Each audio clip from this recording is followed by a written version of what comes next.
रहमानिर्रहीम नहमदुहु व नसल्ली अला रसूलिल करीम। मैं सैफ रहमान कुछ ख़ास ख़बर और अहम तजज़ियों के साथ आप लोगों से मुखातिब हूँ।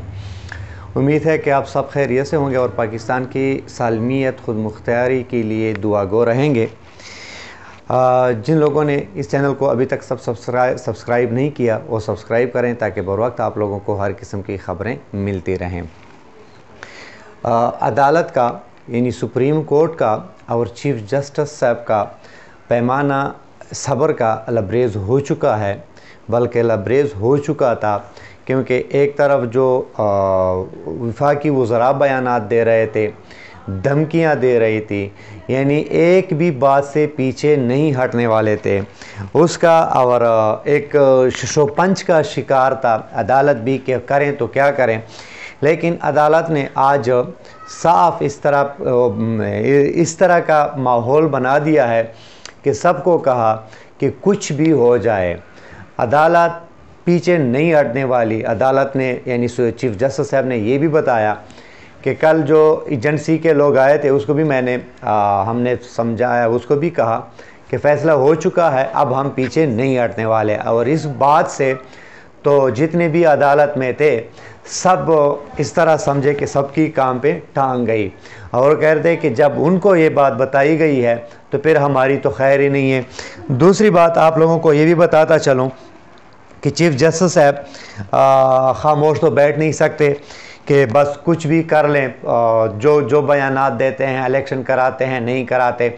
अब वो हालात तो है नहीं, ये तो हो ही नहीं सकता, क्योंकि चीफ जस्टिस खामोश बैठ जाएं तो समझो कि आइन खामोश है, आइन खामोश हो गया तो फिर तो इस तरह का माहौल है कि जिसकी लाठी उसकी भैंस, जिस तरह अभी वो ये कह रहे हैं। कोई कहता है सुप्रीम कोर्ट के बताए हुए तारीख पर इलेक्शन नहीं हो सकते, कोई कहता है चीफ जस्टिस इस्तीफ़ा दे दें। मतलब है वो भी सिटिंग मिनिस्टर देते हैं, कोई ये नहीं कि इधर उधर के लोग। तो चीफ जस्टिस साहब तो बैठे ये सब सुन तो रहे हैं, और आज बताया भी कि हम तो वज़रा के बयानात भी सुनते हैं, वो तो कहते हैं कि जुलाई में भी मुश्किल है, ये तो सिर्फ एक समझो कि बहाना है। तो हर चीज़ से चीफ जस्टिस बाखबर थे। अब इंतखाबात एक साथ होने हैं, पंजाब की के होने हैं, ये सब कुछ है, तो बात की बात है, ये तो आप लोगों को पता चल जाएगा और 2-3 दिन में दूध का दूध पानी का पानी हो जाएगा। लेकिन आज चीफ जस्टिस ने कुरानी आयात से जो है ना इब्तिदा की और अल्लाह से मदद मांगी, जो कुरानी आयत का कि हमें अच्छे फ़ैसलों की तौफीक अता फरमाए। चीफ जस्टिस ने बताया कि जो ताकतवर यानी जो खुफिया एजेंसी के लोग आए थे उसको भी मैंने बताया कि मैं पीछे नहीं हट सकता, और ये बहुत यानी ये वो बात है जिसकी वजह से सारे पाकिस्तानियों के दिल जीत लिए चीफ जस्टिस साहब ने। दूसरी बात ये भी है कि मैंने उन लोगों को ये भी बताया कि आप पहले क्यों नहीं आ रहे थे, कि अभी आए जब ओपन समात हो रही थी तो पर क्या वो उन्होंने सवाल, क्योंकि बहुत सारी 3 घंटे तकरीबन मुलाकात जारी रही उनकी। तो जब मुलाकात इतनी लंबी हो गई तो यही बात थी कि चीफ जस्टिस साहब नहीं मान रहे थे, जिसकी वजह से मुलाकात लंबी हो गई, वरना है तो 5 मिनट की बात। पहले तो इस तरह होता था ना, ये करो, सब कहते थे हाँ करेंगे, यस। तो अब वो वक्त तो गुज़र चुका है, यस सर और जी सर, और ये बात तो ख़त्म हो चुकी है, क्योंकि इमरान खान की एक वजह भी है कि आवाम में भी अब खौफ दूर हो चुका है, खौफ दूर हो रहा है, और इन लोगों की बार बार जो गलत फ़ैसले हैं, किसी को पकड़ना फिर छोड़ना, फिर ये करना वो करना, मारना, यानी अब इससे खौफ दूर होता है।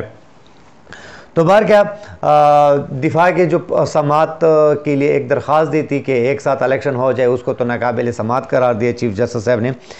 पहले तो यह है कि दिफा का क्या काम है कि एक साथ वो कर लें। दूसरी बात, चीफ जस्टिस साहब ने इलेक्शन कमीशन पर भी बरहम हुए कि पहले ये रकम के लिए बातें करते थे कि रकम नहीं है, अब कहते हैं कि अगर सिर्फ इधर KP और पंजाब में इलेक्शन हो गए तो अनारकी पहले की। चीफ जस्टिस साहब ने कहा कि दहशतगर्दी तो है, वो तो 92 से शुरू है, तो 92 से तो अब तक कितने इलेक्शन हो चुके हैं। मोहतरमा बेनज़ीर भट्टू शहीद हो चुके हैं, उस वक्त भी हमने इलेक्शन करवाए हैं। तो अब वो कौन सी ख़ास नौइयत की दहशतगर्दी है या ख़तरा है कि अब इलेक्शन नहीं हो रहा है, ये बताएं। तो किसी के पास जवाब नहीं था।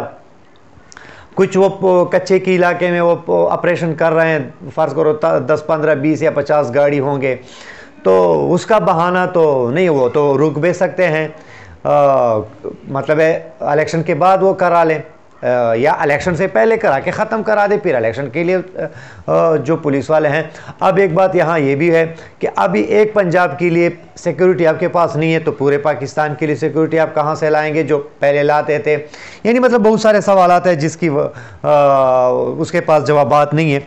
तो बहरकैफ अदालत ने साफ कह दिया है कि जाएँ और हुकूमत को बाखबर करें और उसको समझाएँ, वरना नताइज भुगतने के लिए तैयार रहें। यानी फ़ैसला जो हमने किया है उसके नताइज सुनने के लिए तैयार रहें। और इन सब को पता है कि अगर ये फ़ैसला आ गया और इस किस्म के हालात बन गए तो फिर हमारी खैर नहीं है और सबको मानना पड़ेगा। ये कोई हो ही नहीं सकता कि सुप्रीम कोर्ट का फ़ैसला कोई ना माने।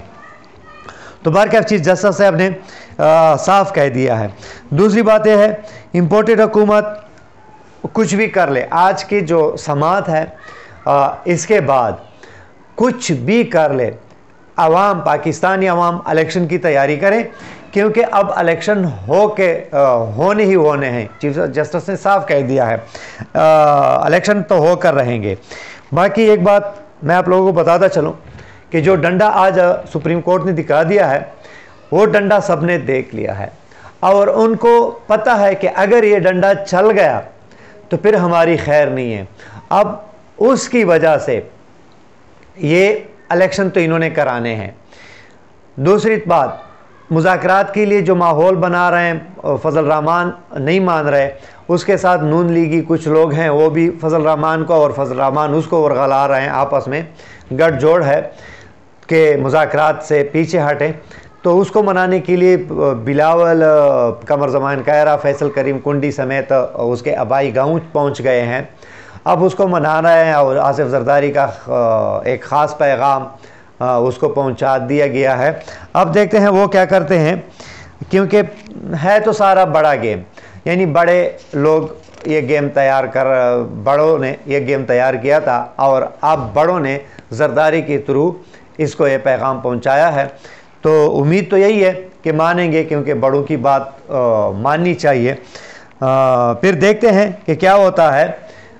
लेकिन जो आज हुआ है, कल 11:30 बजे तक समात मुलतवी हो चुकी है। कल और परसों में सब कुछ दूध का दूध, पानी का पानी हो जाएगा। लेकिन जो आज एक अंदाज़ा बंदा लगा सकता है वो ये है कि कौम इलेक्शन की तैयारी करे, इलेक्शन होने और बहुत जल्द होने हैं। उम्मीद है वीडियो आप लोगों को पसंद आई होगी। अपना ख्याल रखिए। चैनल का पाकिस्तान जिंदाबाद।